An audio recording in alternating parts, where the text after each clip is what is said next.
Welcome to the Wealth Renegade Podcast. Butler. That's me and our co-host. Me. Oh, Ben Robinson. Welcome to the Wealth Renegade Podcast. This morning I have a special treat for you. The Real Estate Guys Radio is the longest running investment podcast in the nation. They also have been my mentors for several years in a row now. As I have learned and grown in the world of real estate investing, I offer you today a podcast with three young investors who are interviewed live by the Real Estate Guys, and I'm grateful to be one of them. Enjoy this episode, an hour long, from the Real Estate Guys, called The Secrets of Successful Young Investors. Enjoy. Welcome to the Real Estate Guys radio show. I'm your host, Robert Helms. With me, as usual, our co-host and financial strategist, Russell Gray. Hey, Robert. When is it too soon to get involved in real estate? If you talk to most real estate investors, they'll say, man, I wish I had started earlier. And I think that's true for me. I bought my first property at 24 years old, I believe, and learned a ton in doing it, got the bug, and never looked back.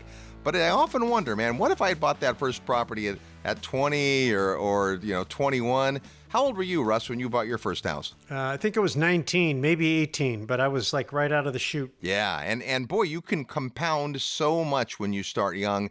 Today, we're going to talk about getting started at a young age. There's some pros, obviously, but there's also some challenges, and we're just not going to wax on about it. We've got three young investors going to share their stories today. Yeah, I think for me, the only reason I was able to buy a property so early is because I had a mentor, my uncle. And I was renting an apartment in Huntington Beach, California, and I thought I was living the life. And he said, "You're crazy. You're throwing your money away. You should buy a property, buy a home." Like, I don't know anything about buying a home. He was living way out inland, and I'm out living by the beach. And I said, "That's a long commute. I'm working in Long Beach, and he's living out near Alto Loma or Cucamonga, which is way out towards San Bernardino, if you know the geography down there in Southern California." And so he said, "Well, just come on out and take a look." So went out there, took a look, borrowed a little bit of money from my wife's grandmother for a down payment, signed a bunch of papers. I don't know what the interest rate was. I didn't understand anything. I just went along for the ride. I did what all the grown-ups in the room told me to do. But the net result of it is I end up owning the property. Fast forward just less than 2 years later, I made more money on that property than my wife and I both were making working our full-time jobs. And so right away, I learned two important lessons in life. Equity happens, and that your assets can work harder than you can or be more productive than you are. And the key to getting things done when you don't know what you're doing is being around the right people, having a mentor. And even though I made 1,000 mistakes after that, I think that those two very, very valuable lessons really shaped my life in so many ways. So for young people who have an opportunity to get around the right people and the right ideas and the right actions early, and then they continue to act like they're young the rest of their career, a mistake I probably I didn't do that. I got too smart for myself too fast, and I should have been more humble. I probably would have made less mistakes. But nonetheless, if you can get around those right people and those right lessons early, and then just allow your efforts to compound, Robert, over time. And know at 20, 40 seems like a dinosaur, but I can tell you, sitting here in my 60s, 40 looks like a spring chicken. And if you can allow 20 years of compounding work for you from your 20s to your 40s, long before you're 50 years old, you can have really built a substantial net worth and cash flow without really having to take an inordinate amount of risks. And so I think that's a lesson of real estate. That's a lesson of today's show. Get started young, get around the right people. And it's going to be great to hear what the folks we're going to be talking to today have done, because they're case studies in real life success as young investors. So whether you're a young person or you have young people in your life, I think you'll enjoy today's show. You'll meet three young investors who all started in their 20s today on the Real Estate Guys radio program. Hi guys, my name is George Gammon from the Rebel Capitalist Show, and you are listening to the Real Estate Guys, my favorite podcast when it comes to macroeconomics and real estate investing. Welcome back to the Real Estate Guys radio program, heard every weekend on this great radio station all the time at realestateguysradio.com. If you ask most investors, they'll say, I wish I had started early. And today we're going to talk with some amazing young folks that are getting after real estate while still in their 20s. Let's welcome to the Real Estate Guys radio program our young friend, Robby Butler. Hey, Robby. Hey guys, thanks for having me. Absolutely. Thanks for coming on to share some of your story. As a young man, you're finding some success in real estate, which is exciting, of course. But take us through how you got interested in real estate and how you got started. I spent the first 2 years out of college observing the personal finance world, but not having much interaction with it, but was making some good savings from a W-2 job. As that began, I started to wonder about mortgages, interest rates, economic activity at a big picture. And so I started getting some research under my belt, doing some homework, and that led me to making my first home purchase.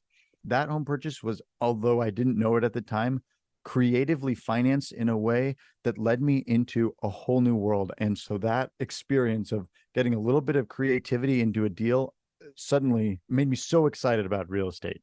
I also put some tenants in that home in a house hack situation, which taught me about the income side of real estate. And so all within the first 6 months of my first real estate deal was consumed with enthusiasm and started arranging myself to learn more and more and more. So that was the first step into the world of real estate, was a simple home purchase. And Robby, how old were you when you made that home purchase? Oh gosh, I was, I think 23, maybe 24. All right.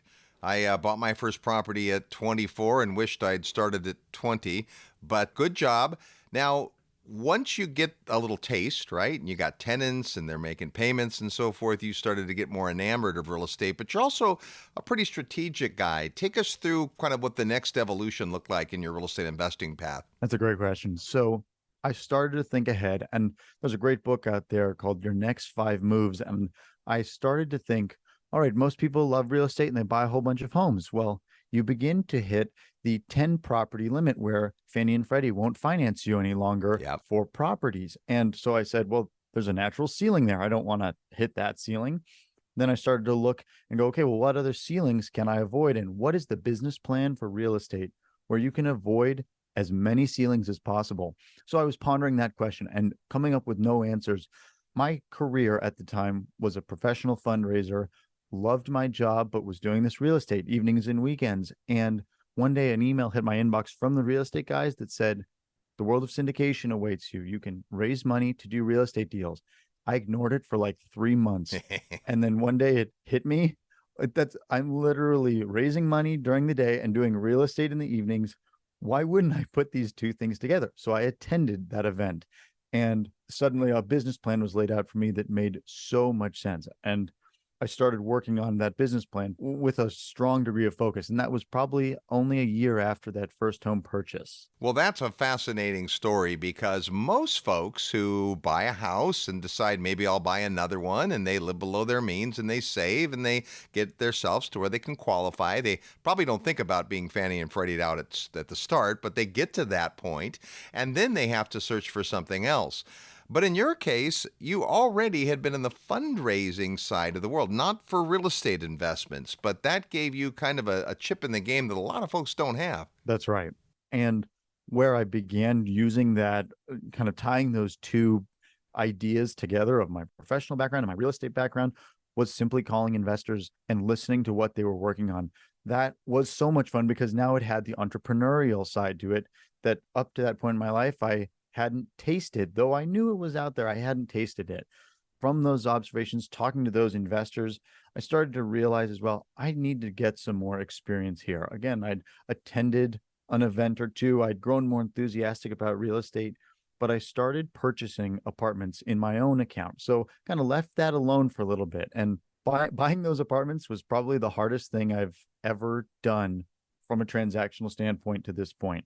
It was a life lesson in so many different ways. Had to work out financing structures. Then when I didn't know that much about it, had to figure out proper pricing and negotiations. I was working direct with a seller. And so again, totally exposed in this way that I had never been before. And so they're asking me questions and I had a little bit of concept, but was just grinding it out. And so was talking to investors, but couldn't quite make the link, and yet purchased these apartments, which then opened up a whole new world of real estate investing for me. Small apartments in my local market, but apartments nonetheless, and started to work out a little portfolio. And then the tidal wave really started of enthusiasm for real estate and experiences that were occurring to me. I was managing myself, and so opened up so many more doors of learning opportunities as I went. Well, what I love about your story is that instead of just reading and listening and learning and hoping someday to take action, you got yourself in the thick of it and you didn't know everything, but you started anyway. And by getting in there and doing the deals and talking to the lenders and having a relationship with the seller and talking to tenants, you started to figure out the real elements of the game in the real world. And that, of course, has led to now you're raising money to do bigger deals, which is something not everybody does. We're big fans of syndication. Anyone who listens to our show knows that. But that's not what most people do. Most people just buy in their own account.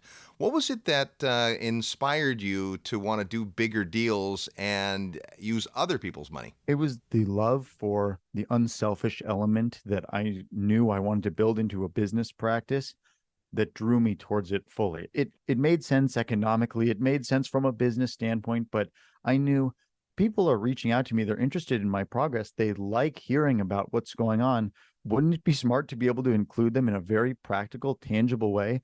So it was a bit of the heart piece that made it make so much sense to me. As I would talk with investors, I would hear things that some people just miss. The needs that they were looking for, the desires for their own investment growth, the opportunities that they felt they were missing out on. And I knew I can build this. I can build this business. And so as, again, the investor conversation continued and my own apartment portfolio grew and grew, I said, I need to link these things together. Now, the process to do so is a complicated one. The timing is critical. The partnerships have to be in place. They have to be stable. And that's invited a whole additional list of lessons and opportunities to overcome things and, more difficult conversations and making connections that are lifelong connections. But that's what drew me in, was wanting to be unselfish about it, wanting to be able to share with a wider population than just the people who would ask me. Love that. There are folks that invest in real estate when the sun is shining and they hit their first challenge and they throw up their hands and they say, well, this is too hard. I'm not going to do it. But time and time again, you've been able to push through those things. Talk about that part of it, because things don't always go well in real estate and you can just give up or you can push through. It's such a true point. Nothing that I have done in this early stage I would characterize as easy in any degree. None of it has come very naturally, but there's always been a glimmer of the right process taking place, the right person arriving at the right time, a harmonious unfoldment at the right moment that says, yes, we can continue in this way. So as I continued to learn, I started to make some meaningful partnerships, the right property manager, perhaps the right general contractor, and add them to a list. The same with investment folks. Someone would say, I really want to buy apartments in the St. Louis marketplace at this property type, and I've got this much money to spend. And I go, excellent. They're going to go on the list. As that list started to grow, so did our progress. So the right partnerships were in place, the right investors were in place, and that started to be inspiring. And it started to help me see beyond some of the day-to-day challenges. Hey, I might be able to help this investor fit into the place they want to be. They really want to spend time with their family, but they want to put money to work. That's what I can do. I can do this here. Some of those little glimmers of harmony along the way kept me going forward, even when we were duking it out with a former property manager about repairs not paid for, which weren't executed, and issues that occur for every real estate investor. There's a lot of reasons to get started early, get started young. You have time to make mistakes and figure it out. The beauty of compounding over time works in your favor. But there's also some challenges. When you're young, people might not take you as seriously. You might not have the experience resume. Speak to that part of it, because you've done a great job of getting through the difficult stages that you've talked about to kind of propel yourself to this next level. It seems to me that the first reaction when someone wants to begin a sales transaction or a business relationship is they are curious about who you are. But where my natural salesman skills came to the forefront, kind of came to the rescue when I needed them to, is because I would get people talking about themselves. I would get sellers talking about why they were exiting. And so from that, I wouldn't have to expose too much of my inexperience, wouldn't have to talk too much about what I knew and didn't know. But as I got people talking and got them sharing, I could begin to insert myself in ways that were helpful to them. As our property manager agreed to take on the portfolio, I knew this gentleman's been in the business for probably 3 times as long as I've been alive. Yeah. How do I create a good relationship with him? By getting into what his business needs, what type of properties he wants to manage. If I can hear that first, then I'm basically saying, well, this is exactly what I'm offering you. And so it didn't matter about me or who I was. I knew I was fitting in the right places in someone else's picture as well. Well, one of the things I appreciate about you is your willingness to help. You help other investors, and you lead some of our online programs, and it's great to see you. Obviously, have been to the Investor Summit, and you know about our Young Investors program there, and it was great this year to see you step up and do some roundtables. And you know, it's like when you've got a young, enthusiastic person who hasn't invested before, sure, they'll listen to, the faculty, but when they see someone that appears to be just a few steps ahead of them, that can really, really resonate. Can you speak to that? Sure. My first big turning point as a real estate investor was after my first time at the Investor Summit. Suddenly, I realized that entrepreneurial spark that had lit a couple of months prior suddenly had some gasoline to be able to pour on it. And at that summit, I noticed I had friends I was making who were motivated, and there were other people who were in my peer group who were a little less motivated. And the differentiation between people who were motivated became to me the people I wanted to spend time with. So as our next Investor Summit came around, yes, I was no longer a young adult in the young adults program, but I knew these are the people I want to spend time with. I want to be a full-time investor, which gratefully after the first Investor Summit, I was able to go full-time in real estate investment. But that was a product of my own decisions. So spending time with the people who were exactly who I wanted to become drew me there in such a natural fashion. And then, of course, in the ensuing summits that I've been on, the people who are also serious come to you and they say, you seem to be really motivated. You seem to be clear about where you're headed. I go, I'm glad it seems that way. And here's some of the ways that I got that way. Here's some of the ways that I helped myself to clear out some of the clutter and to focus on what I really found meaningful. Well, I appreciate the candor that not everything goes well and that a lot of it has been very difficult, but you're also starting to see the fruits of doing the work. If there's someone out there that's, 20, 22, 24 years old and they haven't pulled the trigger yet on real estate, what advice might you have for them? I would tell you as the listener who is sitting in that seat and wondering how to start, I would start making lists. Make a list of all the people you know who are in real estate or who are financially successful or who have a specific skill set that you think would fit well on your team, whether that's lawyer, property manager, general contractor, perhaps a handyman in your local market, perhaps a real estate agent that was friendly in a social setting that you were in. From that list, you may start to see some of the linkages, people who you can call when problems arise or when you have a question. I've leaned on so many mortgage professionals as our journey has gone along to figure out different angles that I could take because they were on my list, because I knew I've got a strong enough relationship that they'll take my phone call and they can explain things to me that I'll never be able to learn without some help. So making a list of the people who would be willing to help you is such a great start. And then every person you meet, they go on the list too. Those lists become an operating system for how you can move quickly through your problems. Great stuff. Well, we appreciate your time today and sharing your story, and we wish you continued success. Thank you both. There's Robby Butler. We're talking today about getting started young, the highs, the lows, and everything in between. You're tuned to the Real Estate Guys radio program. I'm your host, Robert Helms. Real estate investment advice right in your mailbox. Sign up for the free Real Estate Guys newsletter at realestateguysradio.com.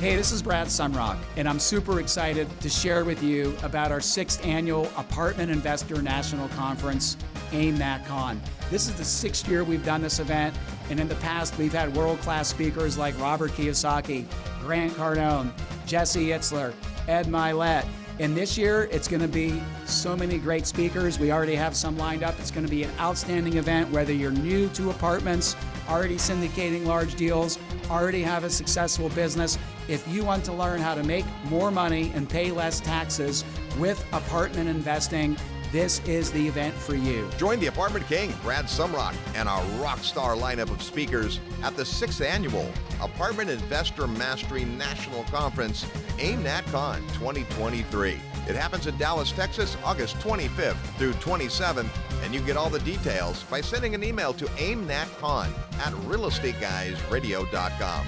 That's aimnatcon@realestateguysradio.com. Real Estate Guys listeners, are you tired of losing real estate deals due to financing issues? Have you had enough of waiting on banks, lenders, and investor groups to fund new projects? What if there were a way to eliminate all the hassle and invest in real estate on your own terms? I'm here to tell you there is. Patrick Donahoe here from Paradigm Life. I'm an Investopedia Top 100 Most Influential Financial Advisor, and I recently wrote a best-selling book about the financial strategy that changed my entire investment model, and the one that could change yours. To get a copy of my book for free and learn how you can maximize your real estate portfolio by acting as your own bank, send an email to mybank@realestateguysradio.com. Don't make another real estate deal without reading my book first. Email mybank@realestateguysradio.com now to get your copy for free. Hey, I'm Jim Grant.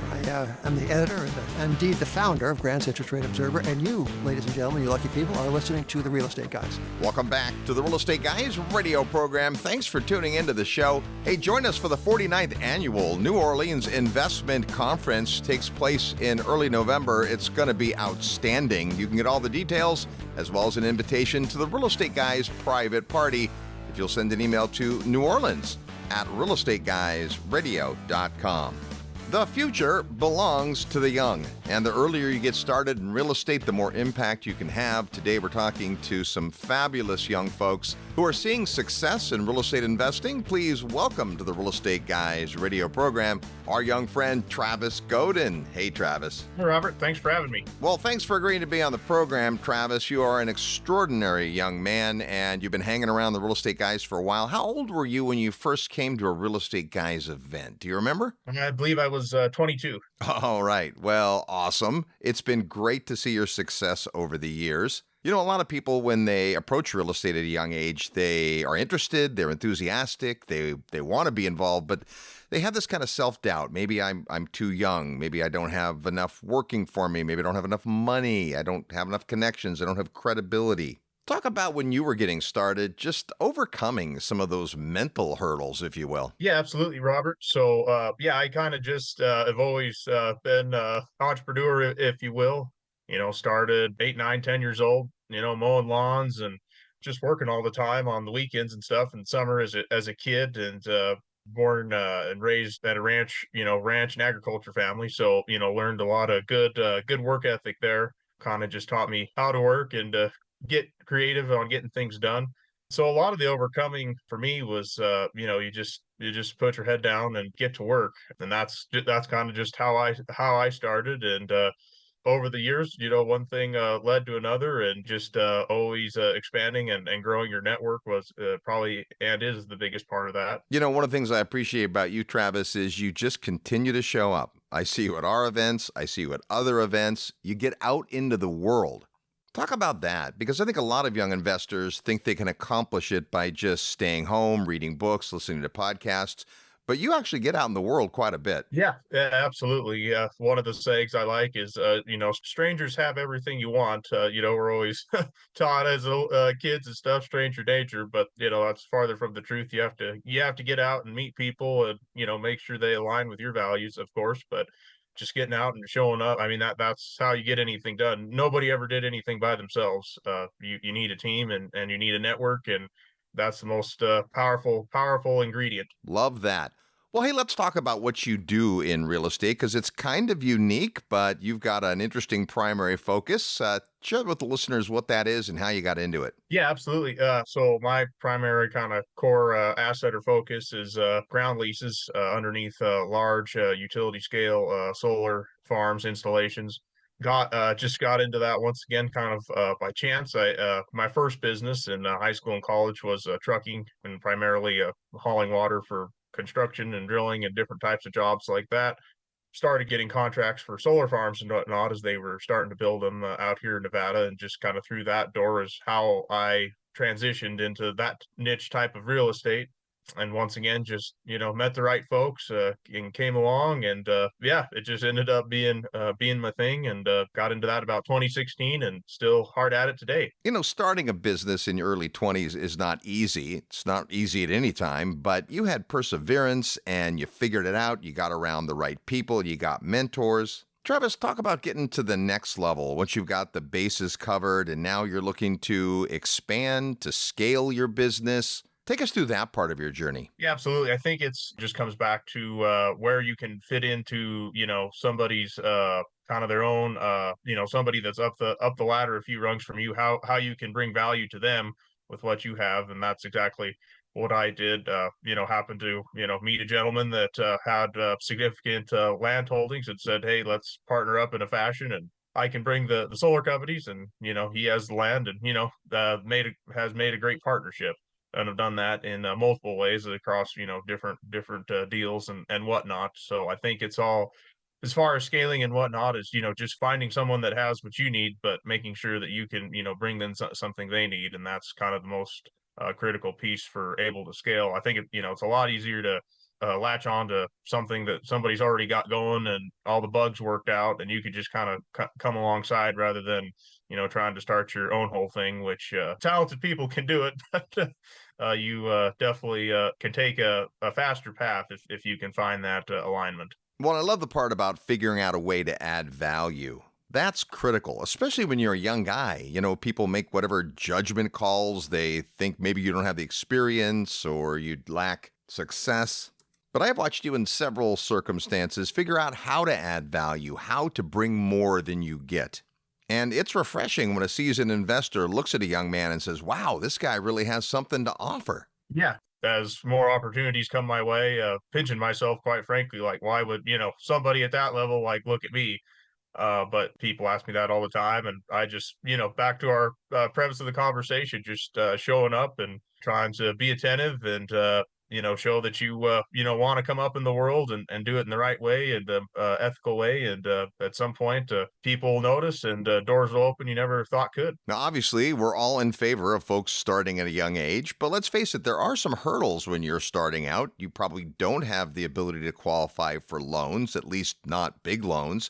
You may not have the amount of savings yet. You don't have the financial chops or the business experience.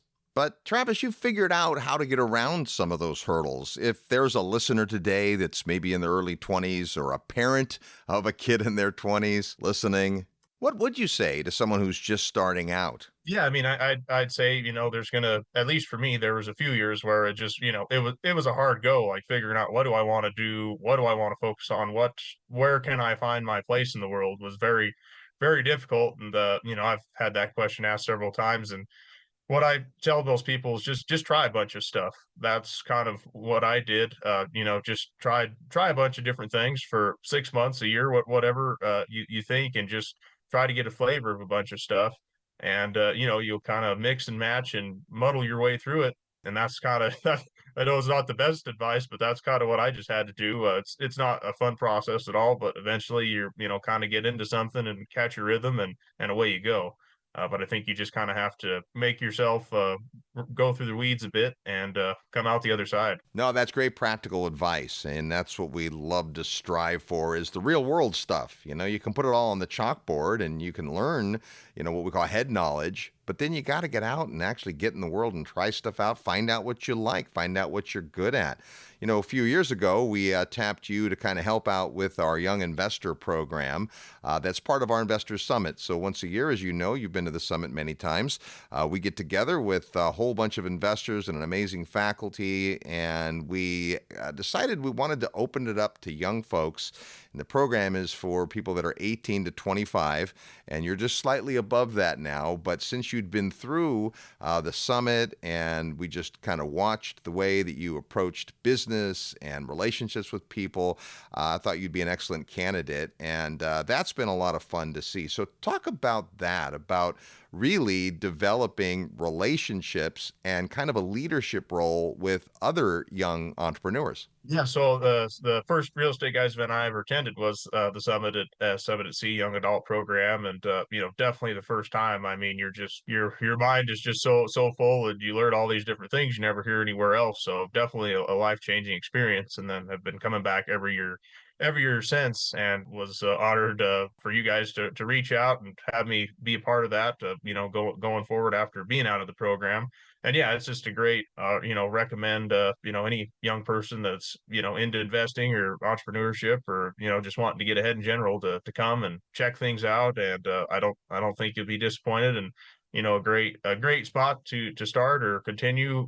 It's just a real good experience, and, you just get access to great people and be able to spend a lot of time, not just a 5-minute conversation at a event somewhere. It's you can have hour-long conversations, so it's just a really great experience as a young person. And I recommend it to anybody that has that drive to go do something like that. You know, we've had extraordinary young folks come through the program. Many come, more than 1 year. And yet I know people are overwhelmed. And the first time, like you say, no matter what age you are, the first time you come in the summit, it's a little overwhelming. There's just all this information and just nonstop meeting and talking and discussions and the dinners and the roundtables over lunch and all that stuff. But, how do you eat an elephant a bite at a time? And, I watched you show up, eager and young, and get in there and have those conversations and be part of it. And then when you come back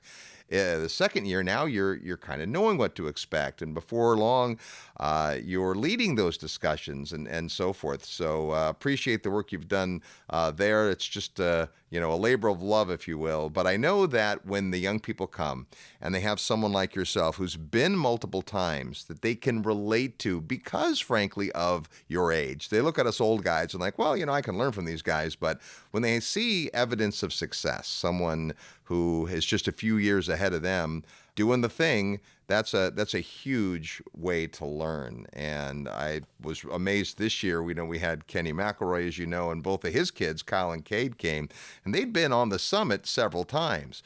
But this is the first time they've been as young adults in the age range we're talking about. And to watch the group gel this year was pretty extraordinary. Well, yeah, completely agree. It was great having those guys. And as you know, Kenny has a wealth of knowledge and can definitely distill wisdom down in very succinct ways. And it was definitely a special year in that regard, with just the way the group came together and how all the young adults had a great time. Well, before we're done, we'll tell folks how they can learn more about the Young Investor Program. In our few minutes remaining, Travis, maybe if you could share just some of the big lessons that you've learned.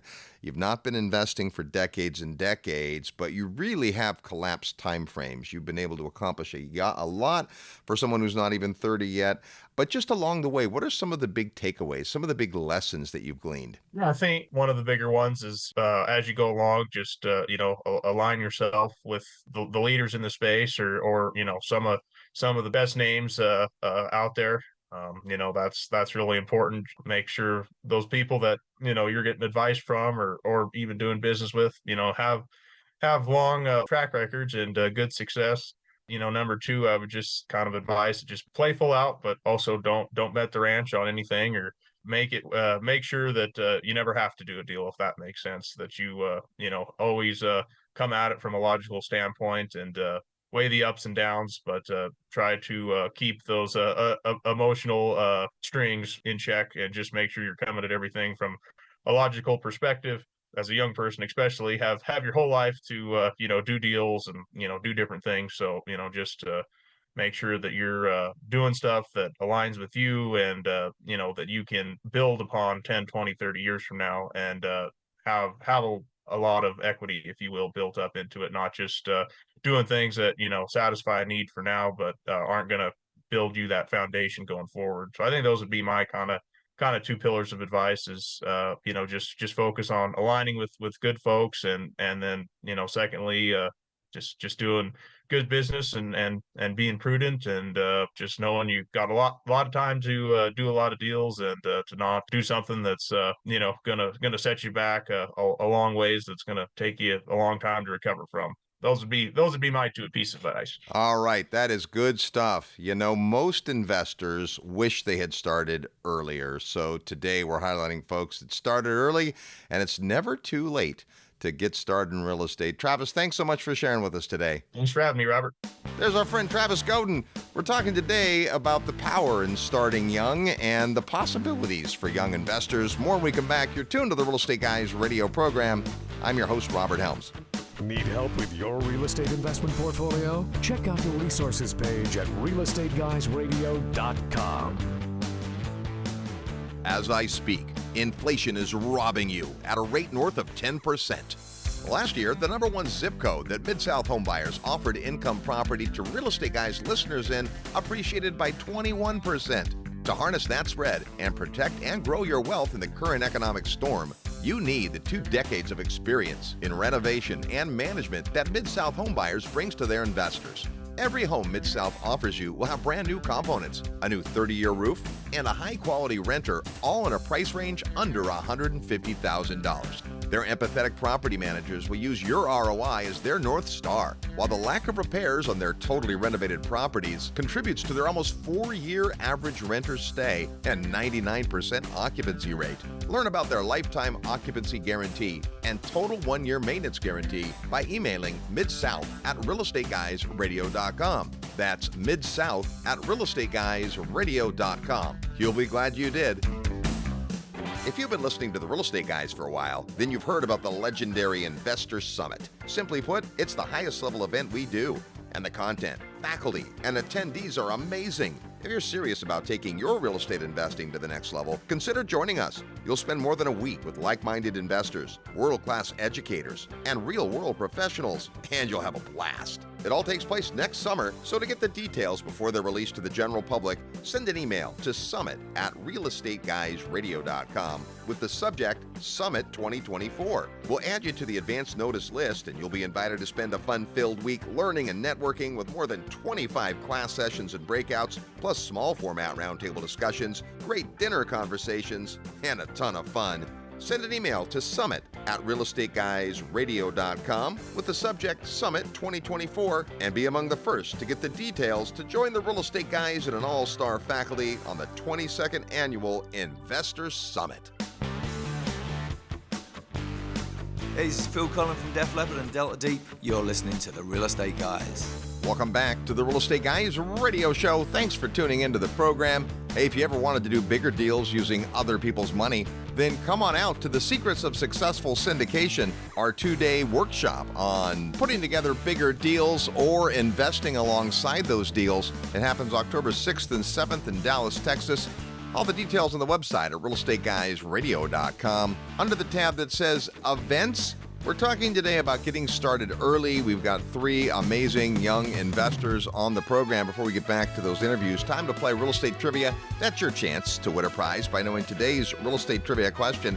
When you hear the question and think you know the answer, send your best guess to trivia@realestateguysradio.com. That's trivia@realestateguysradio.com.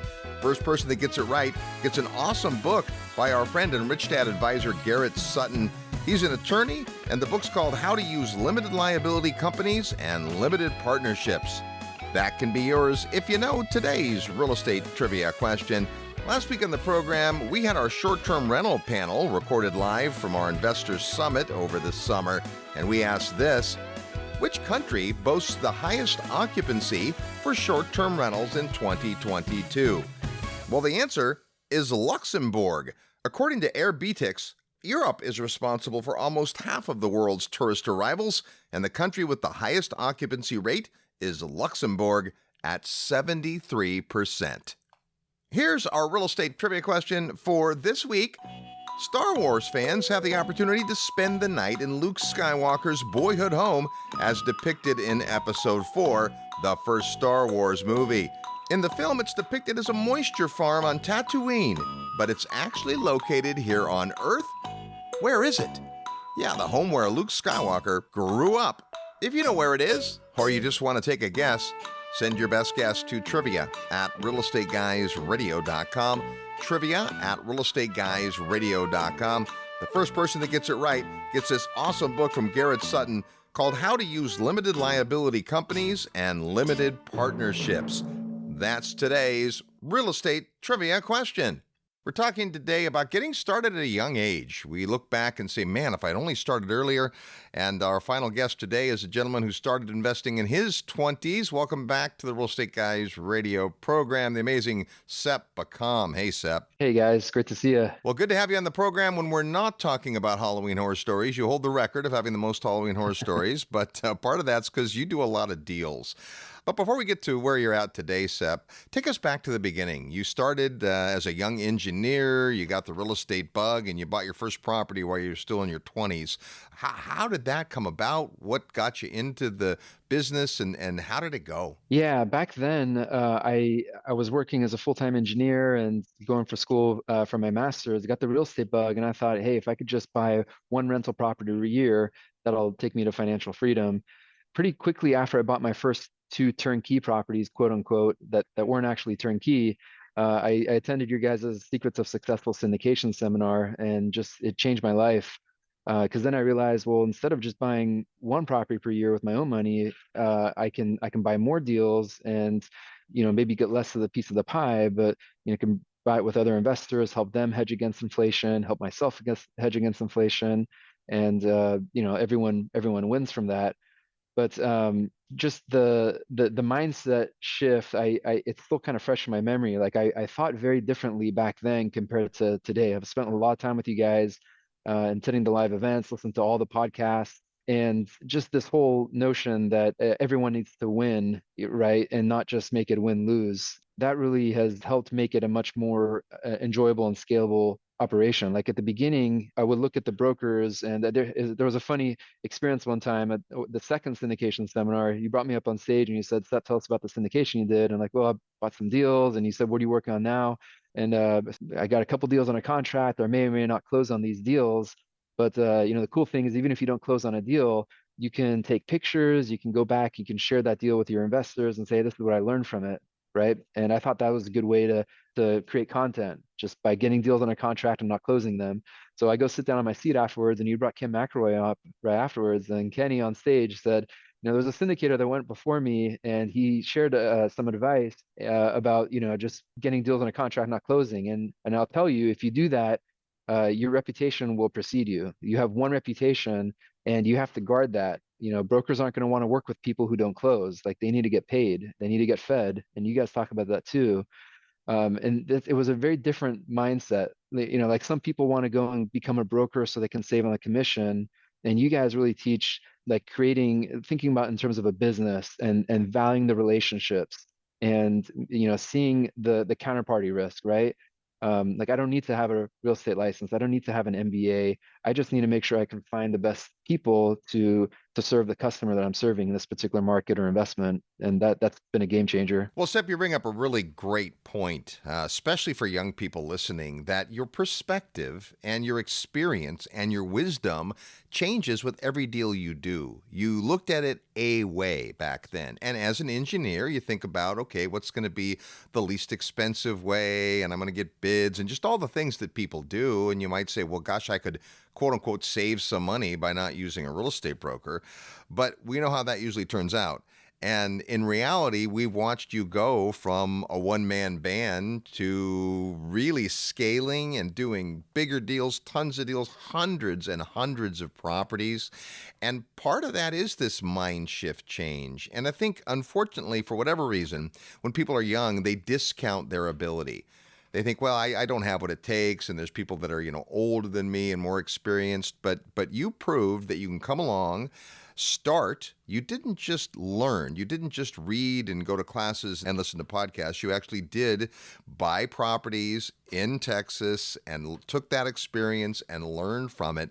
Talk about that part of it, how you continue to get feedback as an investor and it propels you forward. At the beginning, I thought that the solution was just in the deals. Like the more deals I can accumulate, the faster I can get out of the rat race, the more time I'll have, and just having more deals is going to solve the problem, right? And I thought it was just more important just at the beginning, before I learned about syndication, just save as much money as possible and then invest all of it into a down payment for real estate. And I didn't realize what underwriting meant. I didn't realize that I could be undercapitalized on deals, right? And with syndication, I had to do cash calls at the beginning. It was very embarrassing. And what that means is you get into a syndication thinking that the deal is just going to be profitable from day one. It's going to cash flow, but no, it's losing money. You have to ask investors for more money. But to take a step further than that is like just realizing that those types of problems get solved by spending time around smarter investors. And you guys had the mentoring club at the beginning. When I was brand new, I remember at the first mentoring club back in 2010, I was so excited. I had my first 2 turnkey properties, and there was someone else sitting next to me at the event, and he was so humble. He was so just open to share, right? Just like everyone in your tribe, they're just amazing. And he had 100 properties, and I would never have known that because he was just a regular guy. I could have, if he looked like anyone on the street, but we masterminded through you guys' investor mentoring club. We had, and we wanted to get together more often. So we meet like bi-weekly or weekly, and we get some other real estate guys listeners together. And they're reading the same books, but they were reading books I had never even heard of. And they started introducing me to the personal development books, Jim Rohn and Brian Tracy and Dennis Waitley, Earl Nightingale and all that.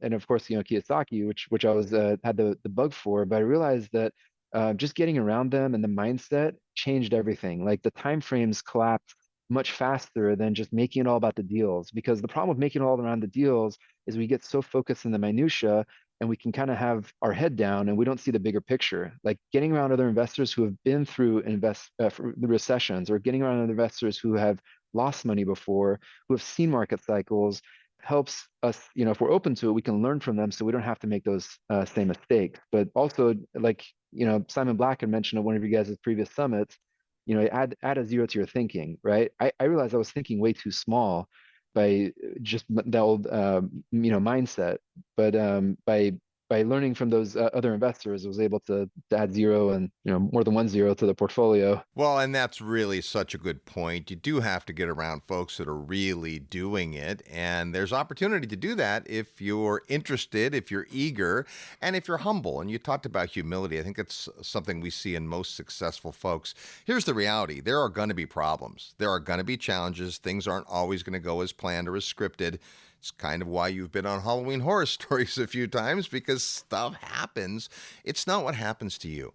It's how you react and building that resilience. And I know personally that you've been through some stuff. So talk about dealing with adversity, because that's one of the realities of real estate. It's not guaranteed. It's not get rich quick. It's sticky and yucky sometimes, but to be resilient means you live to play another day. Can you speak to that? Yeah, that was another big paradigm shift, because at the beginning I thought that, like, if you buy a property, and that was part of the reason why I gravitated towards turnkey at the beginning, is I thought, okay, it's just going to cash flow and I can just go do other things. Like I don't have to worry so much about the property after I buy it. I can just go focus on buying more properties. Through you guys, I learned that real estate is still a business, right? My opinion is that there's no such thing as a turnkey property, because there's no such thing as a turnkey tenant, especially in C and D class, right? Like, right. You could have a great property, and as you guys say, like, if you have a bad team, they can turn that great property into a bad property. But then if you have a great team and a bad property, they can turn into a great property. There's a really good book from the Mastermind days that was recommended to me by John Maxwell called Failing Forward. And it reminds me also of another book by Kiyosaki called Why A students work for C students and B students work for the government. And what school teaches us is you have to get it right the first time. You have to be perfect. You can't make mistakes. Mistakes are bad. But from all the successful entrepreneurs that I've had the privilege of spending time from and learning from within your guys' events, I've noticed that they don't look at failure as a bad thing. I mean, you don't, it's painful, it sucks, right? Like you don't want to lose the whole farm, like there's nothing wrong with learning from it, right? And getting back up. I think Kiyosaki even said, like, fail 9 times, get up 10 times, right? That's where I think the big lesson is not being ashamed or just trying to avoid it, but what can be learned from it, right? Because then if you can learn from a failure and if you can create a solution out of it, then you can go solve those problems that other people are afraid of. And that's kind of what helped me expand within the affordable space. For every one person that's doing D or C class housing, you hear 100 people saying, "Don't do it. You're going to lose money, and it's just going to be a challenge, and it's the worst tenants ever."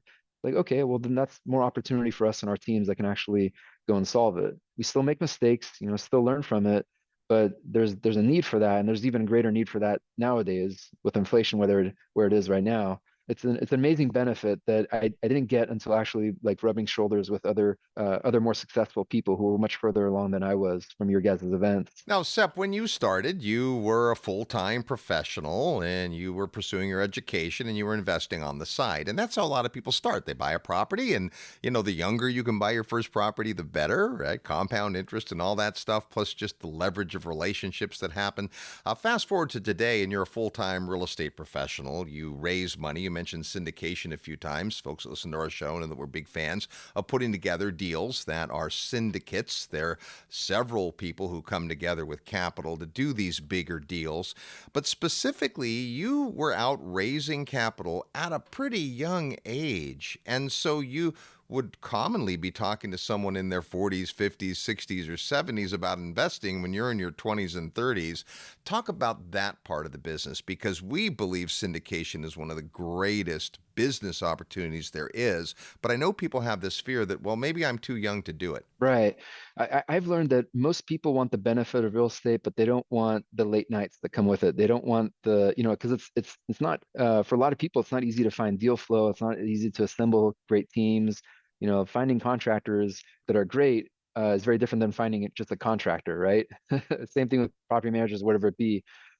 Just talking with the investors, for me, just being naturally shy, it wasn't something that my heart would always race right before the meeting. I get very nervous. What if I'm going to say the wrong thing, or what if I'm going to make a fool of myself? And that's happened multiple times, but you learn from it, right?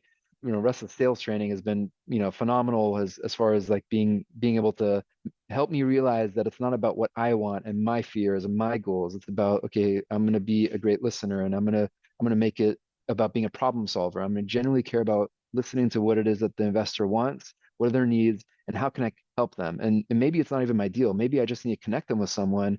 Maybe I need to introduce them to someone, or maybe there's, some like what solution can I give them that can help them with that? And maybe it might be a deal, right? But it has to be like the doctor seeing a patient. Like if a patient is not sick, the doctor or there shouldn't prescribe medicine to the patient, right? That would be malpractice. They only give the patient the specific prescription for what's necessary.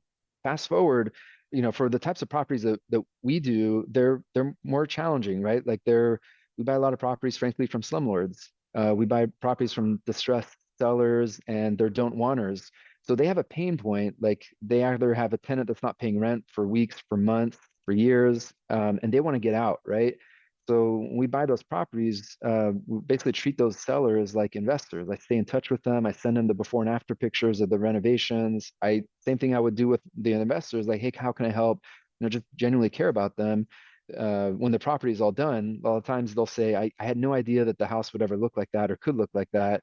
Hey, Seth, let me know if there's another deal coming around the corner. So that's been, frankly, I mean, where a lot of our investors have come from is just from sellers, the same sellers we buy the properties from. Not all, but most of them. Most of them end up being good people who they're not passionate about, or they don't have the team that can manage those types of properties. But if we do, then there's a way that we can work together and, everyone benefits from it. Hey, Sep, now that you're long in the tooth in your 30s, if you could go back to your 20-year-old self, what kind of advice might you give knowing what you now know? It's ironic that you're saying that, Robert, because I'm at another mastermind right now, and I was talking about that with some other successful investors. And part of me wants to say that, if it wasn't for the good and the bad, then I don't think that there would have been more good that would have come out of that. Like I'm at the point now, like I'm thankful for the tough times, like the mistakes, and it's like, when you get fired by a property manager, when you have a contractor that steals money, or you have, eviction moratoriums because of COVID and all that.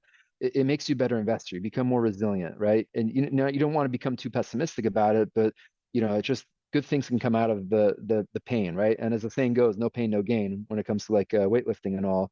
The one thing that I think if I could tell a younger version of myself is don't focus as much on just the down payments and just accumulating properties. It's more important to get around other successful investors the sooner and the more often you can.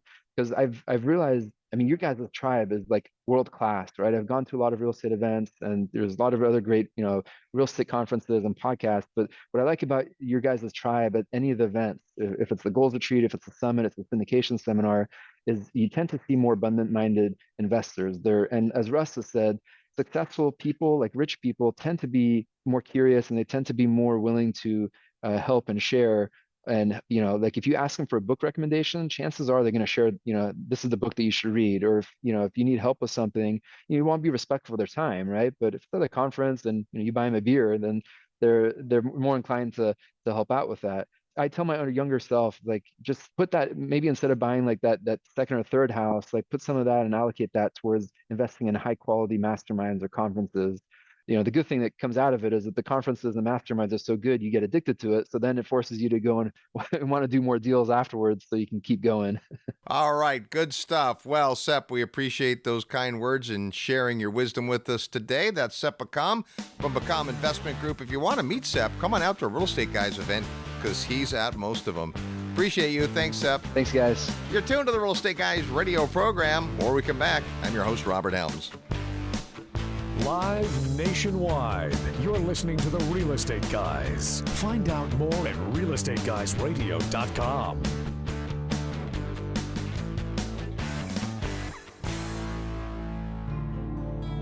Are you achieving everything you want in life? What if there was a time-tested way for you to get everything you've ever dreamed of?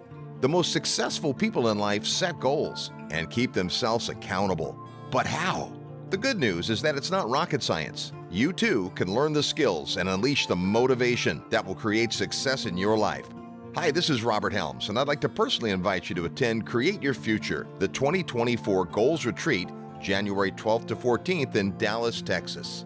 This unique weekend event has been called phenomenal, inspirational, and life-changing by the thousands of people that have attended.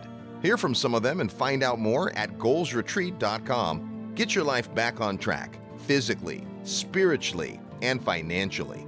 Attend the 2024 Goals Retreat on the second weekend of the new year. Visit goalsretreat.com to learn more and get on the advance notice list. This is no dress rehearsal. Live the life you were meant to. Visit goalsretreat.com or call 888-489-7723 extension 18. That's goalsretreat.com. The Real Estate Guys are throwing a party and you're invited. Join us at the New Orleans Investment Conference, November 1st through 4th. Now in its 49th year, it's the world's longest running investment conference and features some of the biggest names in economics and investing, including James Rickards, George Gammon, Danielle DiMartino Booth, Rick Rule, and Peter Schiff. The Real Estate Guys are speaking in multiple sessions, attending lots of others, and we're hosting an invitation-only party one of the evenings for our friends and listeners, including some VIPs for you to mingle with. So make your plans to join the Real Estate Guys, the New Orleans Investment Conference. With all that's going on in the world, no serious investor can afford to miss it. Send an email to neworleans@realestateguysradio.com and we'll get you all the details. That's neworleans@realestateguysradio.com. And we'll see you there.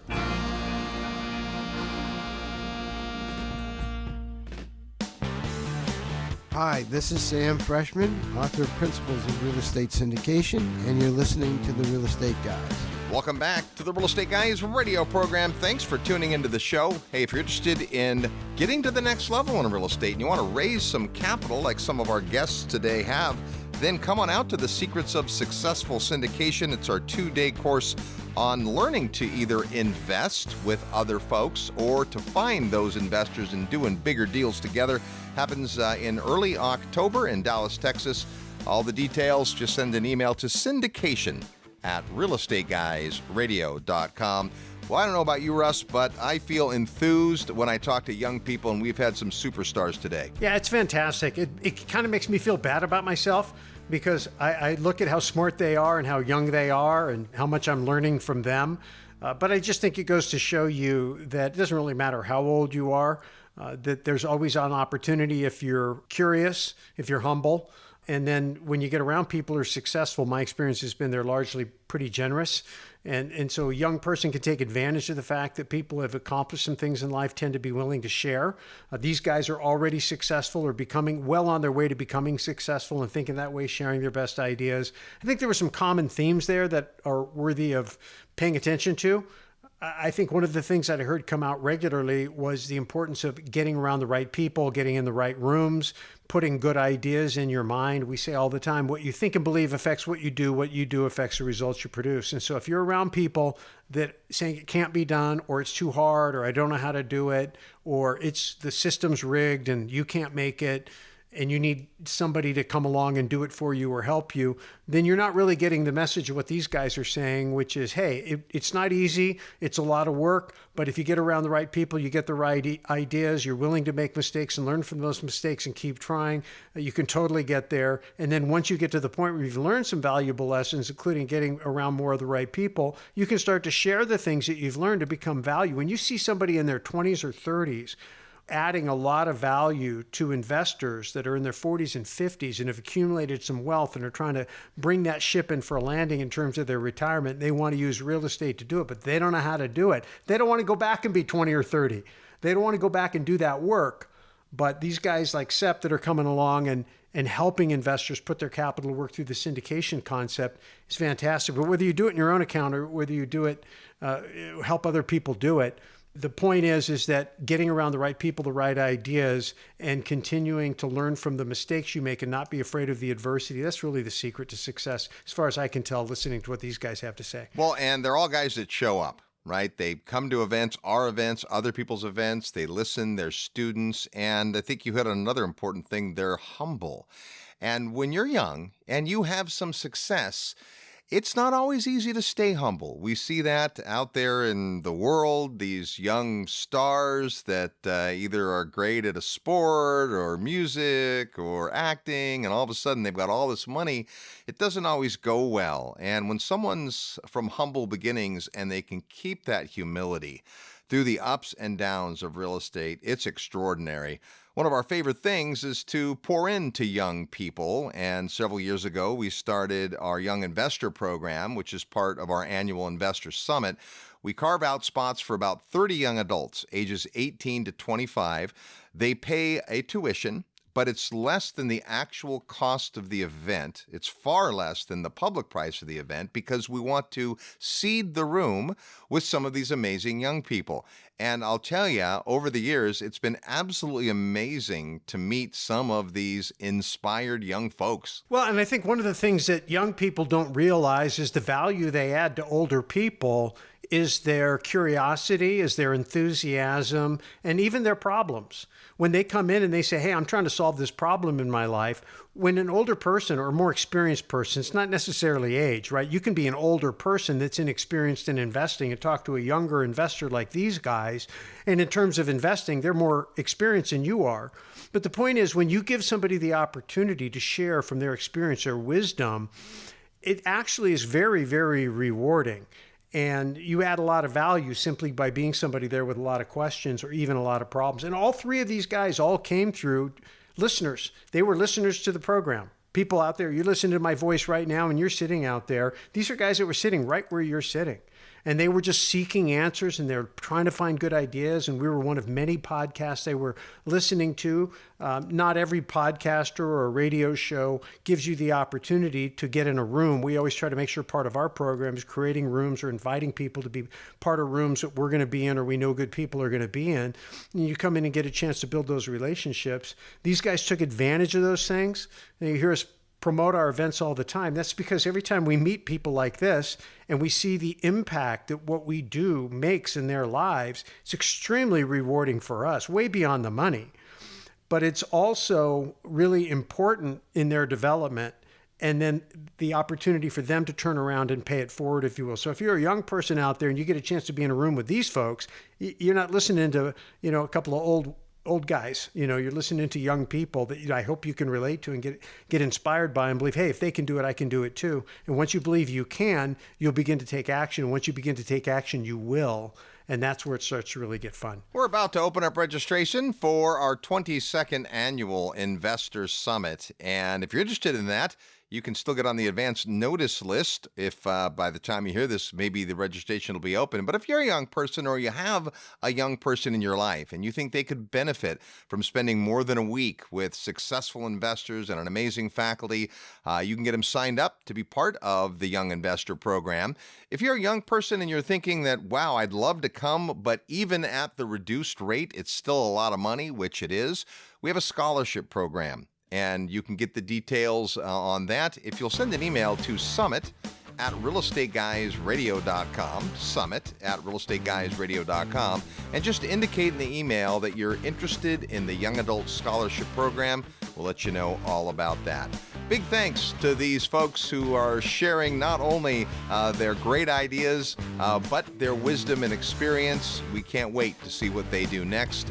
Speaking of what's coming next, we're going to do the Summer of Syndication, some of the most successful people we know that are raising capital and doing big deals. If that sounds like something you'd be interested in hearing about, then stay tuned. Until next week, go out and make some equity happen.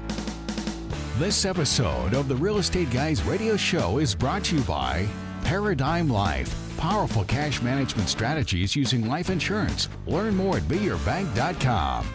Mid-South Home Buyers, low-cost, turnkey cash flow properties in Memphis, Tennessee. Corporate Direct, asset protection strategies for real estate investors from attorney and Rich Dad advisor Garrett Sutton. Find these and other great companies under the Resources tab at realestateguysradio.com to learn how